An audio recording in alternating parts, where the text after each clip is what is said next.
friends. You have found us on the podcast. Don't let Haboob hit you in the face. And for those of you that are in the greater Phoenix area, you know what I'm talking about. Over my shoulder here was a dust storm last summer, 65 miles wide, 1 mile tall. And it swallowed up most of the valley one afternoon. The crazy thing is most of us went to work that morning, didn't know it was coming. Maybe we missed some of the signs, I don't know. But in the 25 years I've worked with families who have been trying to navigate the complexities of the long-term care issues that surround their loved ones, they often feel like this wall of dirt wipes them out and takes them for a ride and knocks them off guard. And life can feel that way when the seasons of life, the issues, the signs that are happening around our loved ones may be missed, may be ignored. We put our heads in the sand, whatever. But too many times I've walked into crisis with families. With my work at the Options for Senior Living business for the last 25 years,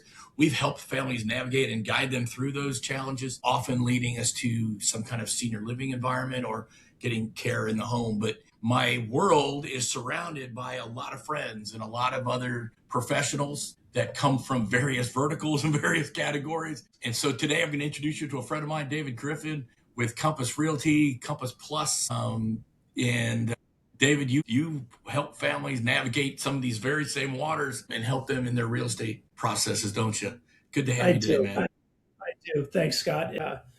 Thanks so much for the invitation. It's so funny. When, as a professional working in this space and with families and older adult children, when you come across a contemporary and get to sit down, maybe over a glass of wine, and have these meaningful conversations with somebody who gets it, because there's so much that we don't talk about when it comes to aging older adults, and it's just nice to know that there's other people out there that are on the same path, that are looking to try and educate and find solutions and live better. Yeah, I really appreciate that. And I was listening to a broadcast of a colleague of mine from California who owns a home care company, and she was getting ready to launch a national TV show, and she was talking about aging isn't the problem. Like, people have been aging since the beginning of time. It's what do we do with it as the adult kids? What do we do? We're being asked to do a job sometimes, David, you've been down this road, where we had no training, we had no backup, we had very little support, various levels of support from our siblings, if you have siblings, and there's no guide. You said it before we came on and hit play this morning. Nobody gave us a manual as the adult child to go, here, do this with your mom. And so it's quite a ride, isn't it? It really is. And it's funny. Going down the older adult rabbit hole was a personal journey for me. I'm 63. We'll get that on the table right away. I just joined you last week at 63. I just crossed over. So, to a 30 or a 40-year-old, I'm old. To an 85-year-old, they call me kid. So I feel like I'm in a good place to straddle a couple generations. But, we all kind of are exposed to this in my business. I've had clients where I've done 3 generations of their family as far as buying and selling homes. We tend to get the phone calls when something bad has happened, when it's approaching a crisis state. And, in my own personal life, going through this with my mother, who I lost a year ago, thought that I was pretty good at all of this until you actually go through it. And, I kind of reflected and said, well, when did I start with this? And I think for me, it was 10 years ago when I got diagnosed with pancreatic and lung cancer. And I was sitting in I did. You did? I did. And the crazy thing was, I'm sitting in an oncologist, and it was a client who was a doctor that had been my client for probably 10 years, who said, you need to come in and see me. Brilliant internist, said, I want to personally check you out, which it took me a couple of years to process that. But went in, they found a little something with my EKG that they didn't like, sent me to a cardiologist, did all the testing. It came back fine. They said, we want you to get a calcium score and see if there's any buildup in your arteries and, get a better picture. And they said, but here's the kicker. Insurance isn't going to pay for it. But year of an age, I was 53 at the time. We want to come up with a longevity plan. First time I'd heard that word. So, we really want you to go do this. And I was just like, well, what does it cost? They told me what it costs. And my cardiologist, Dr. Rashdouni, love him, said, if it was your car brakes, would you get them fixed? So he basically shamed me into getting a calcium score. But the calcium score, the MRI with contrast, led to a radiologist reading it. They found a spot on my lung, a spot on the tip of my pancreas, got diagnosed with multi-stage pancreatic and lung cancer. They said the first thing is we got to go in and operate and take out the tail of your pancreas and biopsy it. Long story short, technically I'm smarter than Steve Jobs because we both had the same type of pancreatic cancer. He went to India and did holistic healing and food. I put together a team and had surgeries, 2 back-to-back surgeries about 6 weeks apart. Wound up that it was 2 independent cancers, and I was a surgical option. But I can tell you the moment when they said, get your affairs in order. This is a 6-month to best case scenario, 18-month prognosis. And I sat there and I went, well, I guess I know how I'm going to pass then. I know how this all ends. And never at 53, never thought about the aging process, thought I had plenty of time. And the real key to my success was I had an incredible team behind me. My primary doctor within 72 hours had surgeons scheduled, had consultations because I had to have thoracic surgeons, pulmonary surgeons, all these things. And I didn't know it at the time, but as it kind of sank in, kind of what saved my life was early detection and a great team. We had a plan. We had a path that we could follow. And I've tried to apply that to my business and to my clients of if we can talk about these things before they happen, because aging is going to happen to everybody. Nobody's getting out of here alive. Then, we can head off a lot of the crisis and the stress that older adults and families go through. Yeah, I talk a lot on these different episodes about normalizing that conversation. As you're saying all this, I'm thinking about your mom. What's your mom feel about all that as you were going through that as still your mother, right? You're quite aware of what was happening. No, they all were, well, this isn't supposed to happen. We're supposed to go first. And it was my mom and then my aunt and uncle who were like my parents here. And my uncle was a retired pathologist. And I remember telling him the news. And this is while he's planning to leave their longtime home and go into a continuing care community here in Phoenix. And I just remember him taking a deep breath and exhaling and just said, wow, because he knew that kind of diagnosis didn't have a good outcome in most situations. But the stress that it put on them, but when someone says get your affairs in order, I didn't even know what that meant. Yeah. I was like, oh, I have to give my wife my passcodes and account numbers, and do we have a power of attorney? Do we have medical directives? What are my end of life wishes at 53? Yeah. That's a hard one. When things personally rock our world, it's usually when we get to the other side of it, or we get that it affects how we do things going forward. It sounds like this has led to some lasting reinvestment of you into these spaces that you operate your business from, right? Yeah, business, my personal relationships. Family, your kids and stuff. Anybody who will let me bend their ear about, what, it's great to have goals and it's great to say someday I'm going to retire. I'm going to go to, this is what my life is going to be like. But if you don't put a plan behind it, if you don't know how you're going to get there, and that's really what I've really been focusing on is how do we help people understand that it's a process and that your greatest asset is having the right people and the right resources surrounding you. Yeah. And it goes for principals and older adult children. When we talked, and I'm thinking about what you shared with me when we were sitting together a few weeks ago, and there's a video on it. I'm going to make sure that Molly puts the link to that it's your YouTube channel, I think. Right. With the Pando Path, you talk about this system. Talk about that a little bit, and I think that means a lot to everything you're saying. Yeah. When you've got too much time on your hands and you look at a massive problem like this and go, well, what's the current state of play? How is this working for everybody? And right now, except for, a limited number of professionals like yourself and people that you interact with, this is uncharted territory. And knew that I was very interested. I knew that it was something that affected my clients and their families. And I wanted to be able to not just market it and have a hook, as they call it, but Right. can I articulate what it is that I do and what it is that they need to do? And I started looking around for ways to communicate that. And I started Googling what's the oldest living organism on the planet. And it comes back Methuselah, the giant sequoia. There's a bunch of them, but the one that really stood out to me was the Pando aspen grove in Utah. Somewhere between 10 and 80,000 years old. They can't put an exact number on it because it's very unique in that it's got this shared root system. It's about 100-acre stand of aspens.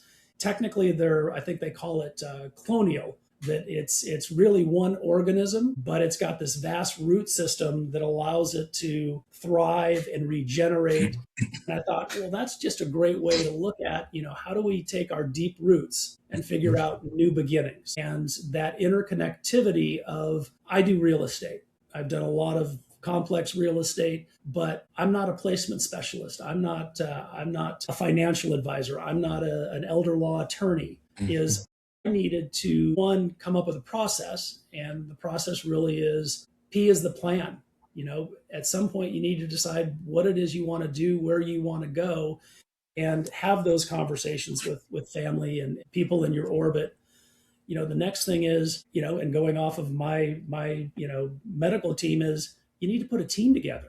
If you try and do it yourself, you try and go online and Google it, but find out the people that are going to be able to help and assist you and basically take co-ownership of this whole process. And then it goes to, once you put together your team, you need to go out and really navigate the process, and if that's, you're looking for where you want to move to, you need to go out and look at them. You need to ask questions. If it's a legacy plan that you're looking for, you need to talk to an estate attorney. You need to talk, but you need to actually go out then and start looking for the solutions. And then you need to decide. You need to deploy. You need to pull the trigger. You need to actually make that move, but you're going to make it because you know that you've already done the legwork. You've already asked the right questions and asked, what's the upside, what's the downside. And then the last thing is that it's an ongoing process, that stay in touch with all of those people because life changes. And, you may need to adjust a will or a trust. You may need to adjust your living situation. It's, kind of staying flexible with a purpose and then, leaning on the people when you need them. So that's my Pando path. I love that. I love that. I think in pictures, obviously look behind me. Right. I think in metaphors and pictures all the time. My wife looks at me like, what are you talking about? I'm like, well, if you just think of it this way. And she's just like, but it helps me operationalize all the thinking that I do about all of this. One of the things that I think is concerning, or should concern, if you're a professional listening to this should concern you. If you are in the adult child space, like David and I are in this age group, this should concern you. And here's the reality. A lot of the industries that touch families who are in transition, those families are vulnerable. Those families are under pressure. Those families are often in crisis. There's decision-making that's impaired because of cognitive impairment. It doesn't mean they're incapacitated, but there's impairment. And so there's vulnerability with all of that to be said. A lot of us come from industries that there's well-intended people who don't know what they're doing. There are well-intended people who do know what they're doing and have the right credentials and training and education. There are a lot of opportunistic people. Can we say it that way, David? Where people don't have the best intentions. They don't. And so to protect you from those opportunistic people, or those people who are well-intended but don't know what they're doing yet, it's been my crusade for almost 15 years, Dave. In my placement industry, we don't have any licensure. At least in real estate, you get a license to do what you do. Well, there's no licensure to guide people. So there's a lot of bad stuff that goes down and can go down. So we've established some local trade association for best practices and code of ethics to do some legislative initiatives. We've done it on a national level. You guys at Compass, what did you guys do with Compass Plus? Because your leadership and you're part of that, like, man, if we're going to get into this deep water with families, shouldn't we have some more oomph to be able to help those folks, right? 100%. Yeah, no, I'm very fortunate in that a couple of years ago, a group of us within Compass nationally got together and identified that, hey, our clientele, our customers are aging, and the population is aging. We know the stats. It's it's coming, it's here, it's going to be happening for a while. It's not going away. And what we wanted to do was really kind of formalize, okay, how do we work with older adults? What are the specific things when it comes to staying in a current home? I mean, we always tell people, know what you own and know what you owe. But when it comes to a house, can your house support a safe lifestyle for you long term if your goal is to stay in the house? But a group of us got together and decided that we wanted to create a affinity group of agents around the country that dealt with these type of issues and dealt with the professionals that deal with these type of issues. But we didn't want it to be a business card. We didn't want it to be something that was just a title, and like a new suit for appointments. And we looked around at who trains, who messages in the space, who really is a go-to source. And what we found was there are very few go-to sources. There's go-to people, but not a lot of go-to sources. Right. National Association of Realtors has an excellent designation called Seniors Real Estate Specialist. I'm one of those. We decided to take it a step further and found the Society of Certified Senior Advisors. And what's different about SCAs is that it is a rigorous training course. I'm a broker. I'm licensed in California. I've got a home inspector's license. I've taken a lot of tests. The senior certified senior advisor was one of the tests that I walked out going, I hope I did well enough to pass. It's 150 questions. It's a 3-hour exam. It covers the entire spectrum. When you sign up for this course, you get textbook, you get books, you get books, 6. content. It's 20 pounds of books. Yeah. And, yeah. But what they also do is they do a background check. They have continuing education that you need to do. They've got an ethics module. And they really are the only organization like that we could look at and go, okay, people who are serious about this will do the legwork. They'll take the test, they'll get the background check. It's a membership in that you have to renew, you have to do continuing education. But we really wanted to differentiate between those people that just sell houses and those people that help families accomplish their real estate goals. So we've got 167 fully certified agents across the country, another 160 that are currently taking the training. And it's given us a network. One, for me, just like what you're doing, I have a lot of great conversations and I hear things that I wouldn't have heard otherwise. But I also have contacts in other markets because a lot of times families are moving interstate. It's not just your backyard. And whether you're buying, selling, you need to plug into your network locally. I mean, I'm just such a huge believer in that. And I think it really facilitates that. And knowing your lane really well. And so that means what you need or what partners you need around you. Your other colleagues in St. Louis or Duluth or Orlando, Florida would know that as well. So if you're helping family connect to another you, and they're going to have similarly vetted, trusted allies in their world to help them through whatever part of the journey they're in. It's typical, David, when I help a family, it's not just getting placed. It's the mover. It's the move manager. It's real estate. It's benefits specialists with veterans, or Medicaid. I mean, I can have 5 or 6 of my buddies in on any given family who needs something that I only know the right people. I don't do it all, but I do know a lot of folks. And I'm sure that's the way you've got to operate in this space because there's just it's so vast. Well, and it is funny. I mean, one of the really poignant moments in my journey on this was my mentor in the business is now 91 years old. And we have coffee just about every Friday. And it was about a year and a half ago. I sat down with him and I said, I kind of want to talk to you as my mentor, my friend, my role model, but I also want to talk to you as an older adult. I really want to know what keeps you up at night. You're 90 years old. You've been incredibly successful. He's got a great lifestyle. He's got his health. He doesn't have financial, concerns. And the response somewhat shocked me. because he literally froze and said, I can't believe you asked me that question. I'm up at night because I've got concerns, I've got fears, I've got things that I don't know, what to do with, and I don't want to worry my wife. I don't want to burden my daughter. I don't want to go to my attorney because I don't want them to think that I can't, I can't. He was like, I should be able to figure this out on my own. Mm-hmm. And what I've realized is sometimes it doesn't matter what type of high performance person you are. You need collaborators. You need that support system to work through the problem. I think you and I talked about the movie The Martian. Yes, yes. With Matt Damon. With Matt Damon, we did.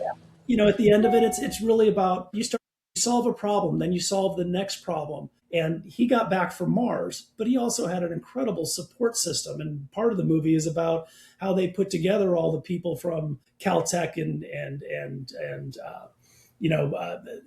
NASA and everybody else, that it just, it was a group effort, but he had to take that first step and start solving problems.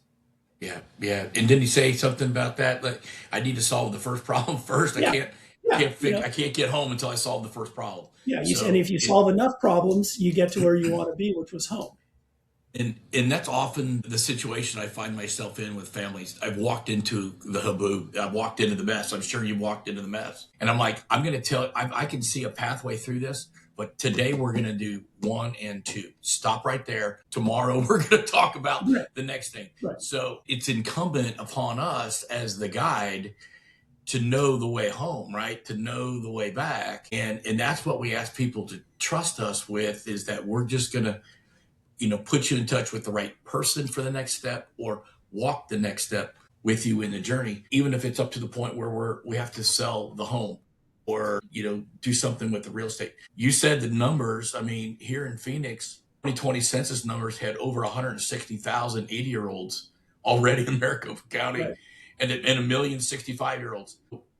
You and I are not over that fence yet, and we're looking into that number. So we're in the pipe coming to that. And so that's the massiveness of the issue here in our community.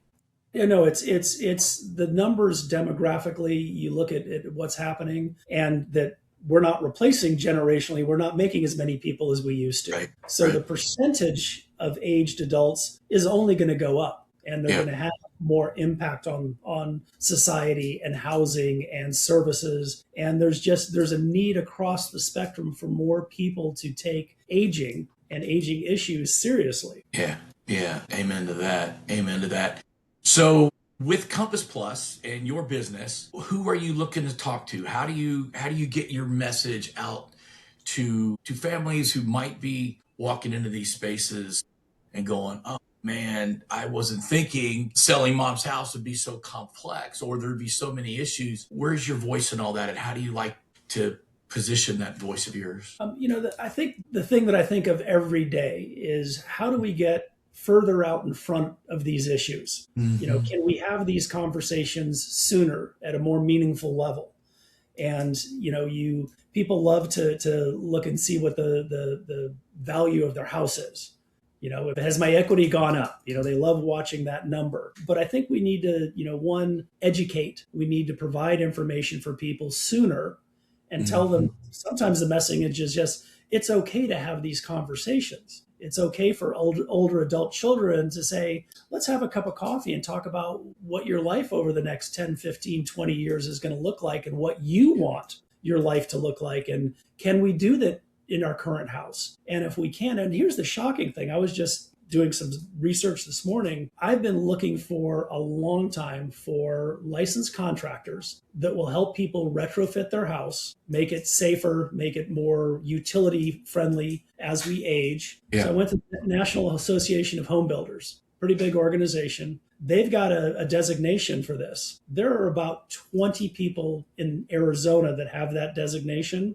I could only find one that describes what they do. So just that, if let's say you want to retrofit your house, you want to do a curbless shower, so you can get in and out of the shower easily. It just and you go to the National Association of home builders and you look at this designation and you look at the directory, even finding that person among the 20, and 20 is a very small number for our city. Yeah. It's like, to me, it's just crazy that there aren't people out there going, when you have these needs, call us, this is what we do. Yeah. I've got a guy for you. I'll pass you on his name. Yeah. I got a guy. But you make a really good point. And there is a national group that we are working with, the national executive director, to bring a chapter here to Phoenix, David. It's called the National Aging in Place Council, the NAIPC. And like the CSAs, they do a background check on their members because, of course, their members are stepping into spaces with vulnerable people, right? And so the National Aging in Place Council is comprised of people from all walks of life, all professions, all industries that serve this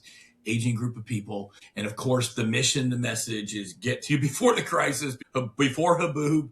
What can we do is to precisely do what you just said, get to having the conversation before the crisis. Your personal testimony was at 53. You don't think you're going to be getting the, hey, get your affairs in order. And so I walk into somebody's home who's 86 years old and they're like, well, one day when I get old, and I'm like, well, what day is that? They haven't thought 20 minutes about what would they like their life to look like in 2 or 3 years. Adult kids have a hard time seeing our parents age. So we're in denial. They have a hard time seeing themselves changing. They're in denial. Our generations have got to get talking better. Well, and then there's also the generational shift of, the parent takes care of the child, and then the child morphs into more of a caregiver for the parent. Yeah. Helping people do that without having elder speak, and there's just a lot of dynamics that go into it. It's a complicated issue, but I think that if you just humanize it and say, what's our current situation? Where are we at now? Where do we need to go? Now let's problem solve it. Let's there are no bad ideas, but let's throw everything out there and then figure out the solutions that fit best. Yeah. Amen to that. Couple things I wanted to ask you is, what would you wish that more realtors would do in their practice as they're navigating? I mean, there's all these folks that are going to be transitioning. So what would you tell your colleagues about the process? Be curious, ask questions, network, find the Scotts of the world and go to them like I did and say, I need a sensei. I need someone who's doing this. I want you to tell me if I'm on track, if I'm off track. It's such a collaborative environment that you really have got to put together your own network. You've got to be inquisitive. You've got to ask questions. Use AI, ask ChatGPT. You could do that in the privacy of your own, couch. Technology, I think, is going to play a big part. It's how do we humanize it? So, for my colleagues, I would be like, you know what, really make this your personal crusade, educate yourself and ask questions and go find the people that when you say, let's talk about older adults, they ask the right questions. They understand the dynamics. They understand the human side of it and the just the everyday, fears and what I try and tell people is don't make people the enemy, make situations, procrastination, putting it off, that's the biggest enemy. It's not your brother or sister. It's not that you didn't do something. It's like, what are the barriers to getting this accomplished? Haboob happens a lot of times because people are thinking about it or they'll get to it at some point in time. And man, and I'm sure you deal with denial on a regular basis. I just cannot implore people enough to. A couple more things I wanted to ask you about. Where do you see yourself in the next 4 or 5 years with all this? You've got a vast number of people that are going to need your wisdom and guidance. And so how do you see your voice growing to this large need? I think it really comes down to information, education, and resources. And, where I see myself is I love this space. I have no plans to retire.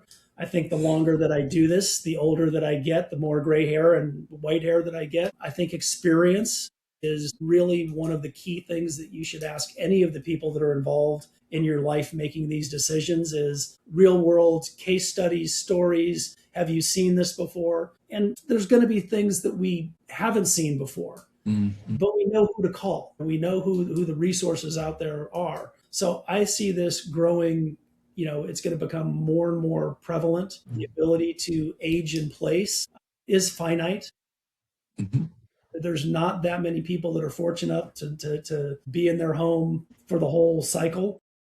If you hire caregivers, it's over 30,000 a month to hire Right. a company to come do that. So that's a ton of dough, man. Most families can't date that. And the physicality. I mean, there are homes that are functionally obsolete that, my wife and I are thinking about, we're not thinking about, we need to redo our bathrooms. My shower is not going to have, my shower is going to be accessible. I wouldn't have thought about it had I not been involved in this space, and they look great and you could do a channel drain, but that will help me do what I want to do, which is stay for as long as I can. And those mindful, planning and decisions, everybody loves to remodel their house. Well, do it with a purpose. Do it with an eye toward the future. That if that's your goal. Yeah.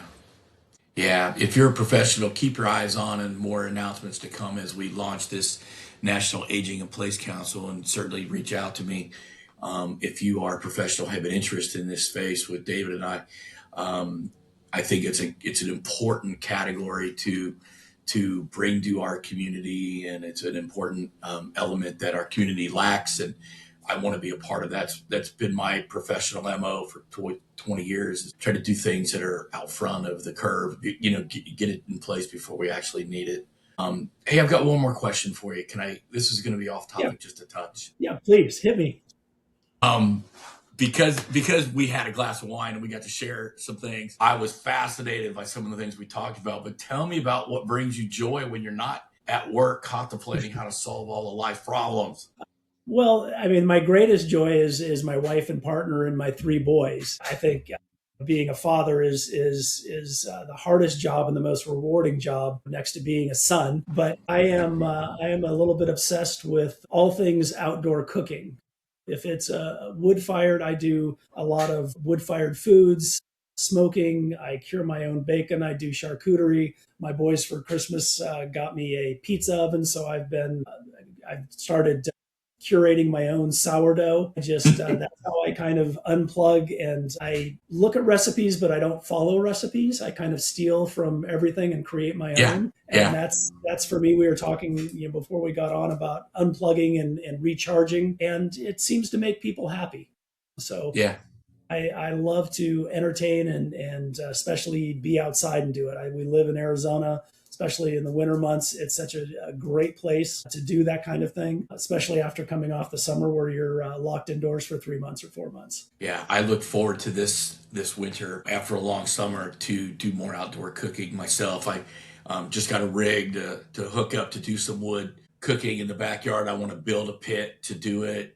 You said you even got a Santa Maria with the crank and the, oh my gosh. Well, and you know what? It's funny. I think even in longevity. I mean, I believe that movement is the best thing to keep you young. So keep moving, keep doing, and what you eat and how you eat. And if you're out there, if you take up outdoor grilling and you have these it's your hobby. You're also putting good fuel in your body. It's all part of the longevity is like. Even if it's just the activity of getting outside and doing this, you're doing something. You're not stagnating. As dad, I love getting my kids, particularly my daughter's husbands, together or my sons together, and they're over cooking or learning to cook together or working together. We're learning each other more. I'm going to need them. Yeah. You and I aren't going to be 63 forever, and we're going to need them too. And I want to invest into those relationships, and I think you feel the same way. Yeah, and I think for those difficult family and much needed conversations, a lot of times over a family dinner is a great time to ask an open-ended question, a cup of coffee, a glass of wine. I mean, it doesn't have to be a mediation session. Yeah. It doesn't have to be counseling. It can just be, hey, where do you see yourself in 5 years, Dad? What would you like to be doing in 7 years? What does your world look like? And ask the questions and then listen. Yeah. And you come back to what you said earlier, be curious. You said that to your colleagues, but as individuals, it's a great reminder for us, be curious and ask more questions of the people we love as we step into this space. Hey, David, this has been fantastic, man. Thank you for your wisdom and thanks for your friendship. I appreciate this. We're just getting the message out about the podcast. We're 10 or 12 episodes into this thing. I want to be doing this for a number of years and having these conversations with our friends for our community. And so thank you. My pleasure. And thank you for everything that you do and having the fortitude to push record, a while back and put this out there because it does make a difference. Because from personal experience, you start looking for podcasts, for webinars, for information in this space. It can be overwhelming. It can be daunting. It can be depressing. Yeah, for sure. So thank you. And depressed. Well, you could shut down. You could be bombed down. You're just like shutting down because you don't know. So we will share this all over the place. Before I get out of here, everybody, several months ago, we started a project here in Phoenix called the Aging Parent Tribe, private Facebook group. If you're a professional that serves this category of people, if you're one of us who's been walking the walk, and the tribe is a place for us to come together in safety, private from the world, to share our journeys. I made a lot of videos this year, David, about the experience of losing my mom, pre and post her passing, the experiences with my brothers. I mean, it's rattled my cage all over the place. And so it was a safe place for me to go and share. A lot of our other tribe members have posted and put videos in. And so if you're watching, listening, go to Facebook, find Aging Parent Tribe Phoenix. We're there for you. We'd love to serve you. And with that, we're going to wrap. David, once again, appreciate this. We'll look forward to another time. Thanks for joining us, everybody. Take care. Have a great day.